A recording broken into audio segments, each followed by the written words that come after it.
Det her det er den endelige bog, før vi har set os omkring, som jeg sammen med min redaktør og forlægger Mathias har lavet omslaget på, har valgt papir, tykkelse og farver osv. på. Mads Mygin debuterede i februar måned med sin digtsamling hos forlaget Afterhand.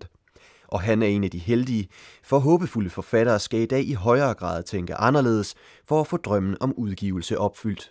Det er ikke blevet nemmere af, at mange af de store forlag har skåret ned, og det er det så alligevel, fordi der er kommet flere mindre forlag, som har lidt den der do-it-yourself-attitude, og som nogen trykker endda selv bøgerne, og laver det i hånden og syr bøgerne selv. Så på den måde sker der meget, men så skal man jo så også finde ud af, ligesom, om det er det, man synes er fedt, og om det er det, man havde forventet. Udgivelsen hos forlaget Afterhand gav Mads en høj grad af selvbestemmelse, og det er der flere og flere, der benytter sig af. Man ser mange af de her brud på de traditionelle systemer, og også større forfattere, der går ned og laver nogle bøger på de mindre forlag, som tit er eksperimenterende eller har en anden materialitet.